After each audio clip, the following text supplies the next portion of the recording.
So I'll be kind of the devil's advocate here because I'm the one wearing the black hat, right? Got it. Okay. So I've noticed a number of people. I'm on Twitter, Facebook, social media, but friends of mine also who say that they are against hate, and yet I hear them say that they hate certain people who are, public officials and President Trump and so on, and it seems contradictory to me. And so I guess my question for you is, considering the things that have been in the news recently, um, the administration has separated children from their parents at the border, has made a lot of, the president makes a lot of sexist and racist remarks and so on. But my sense is maybe it's not a good idea to hate him. Do you hate the president? Our government has done terrible things and is continuing to do some of them. But to hate an individual has a corrosive effect on us and not advisable in religious traditions through the ages. So it doesn't matter who it is. If you went back, so you wouldn't hate Vladimir Putin, you wouldn't hate Stalin, you wouldn't hate Hitler even as a person? No, Really? really. And they murdered millions of people, right? I can hate their deeds. I can find their deeds hateful. I can even find their words hateful. But I will never know their story. And also, hating them as an individual closes my heart. It hardens my heart. It has a corrosive effect on me. And it also is a kind of lazy way of thinking. What is it that we find hateful about those individuals? What is it that we want to be fighting against? Fighting against an individual is easy and lazy. Fighting against what they're doing is not limited to them. It's found in others. That's the real struggle.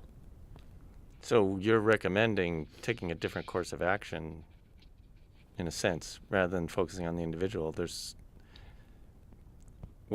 How can you stop hating? I mean, if you feel compelled to vilify somebody and say this person's an idiot or he's evil or stupid or whatever, I mean, just label them or whatever.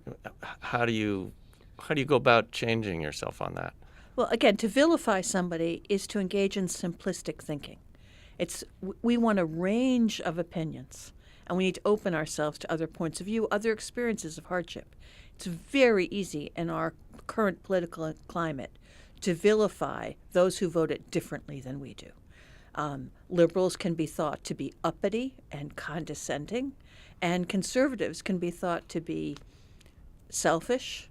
And that doesn't open our hearts, I speak as a liberal, to those who voted differently than me and who live with much more challenging circumstances than I do.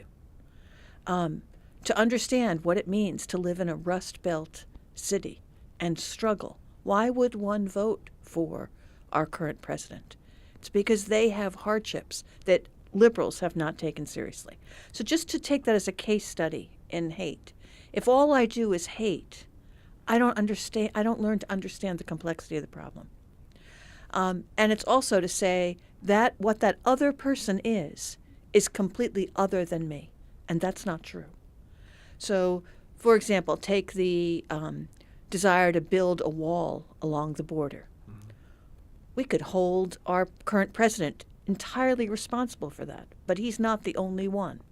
The attitude of being so suspicious of other people and feeling so threatened by them, that's the bigger struggle. And that is within all of us. That's not just in our president. So if I understand you correctly, then a large number of people that want to have him not be in office, be impeached, removed, some people even wish him dead or whatever, sounds like that's not going to solve any problems, really. It won't solve them all, certainly. The attitude's still there, and that's what we need to be working on. That's what we need to be teaching our children. Another way of engaging the stranger, just as a case point. Another way of engaging folks that are broken, are in need, rather than hating them. So that's part of what being a universalist means. I mean, there's some I mean, if we go to the UUA website, there's some language that there's a list of principles, I think, that says something about the inherent worth and dignity of every person. One of my favorite stories about Universalism was a man who wanted to become a member of a Unitarian Universalist church that I was serving. And he came to me and said, I want to join this community. I love this community, but I'm not there yet. I am a Universalist in training. There are still people that I find it hard to love. And I said, you're in. Because none of us are fully there. None of us are able to see the lovely in everybody day in and day out. And that's the aspiration, that even those who engage in hateful things, can we respect and affirm their inherent flawed humanness. They are traveling the earth with us, I believe, doing the best they can. And yet it's our job to say, all right, when they try to do something harmful to someone else, to resist that. Absolutely. Absolutely. And that's the tricky part, is what's exactly harmful. There's a whole range of things, but we have to be constantly discerning that. Absolutely. So do you have to join a church to call yourself a Universalist? No, you do not. A Universalist historically has said God is ultimately love and loves all people. Whatever the worst thing any of us has done, we are still lovable. And the call is to do as that God would do in the world. How do we be the face of God, the face of Christ, the face of the Messiah in our midst? We have to keep working at it. It's the only way the world will be saved.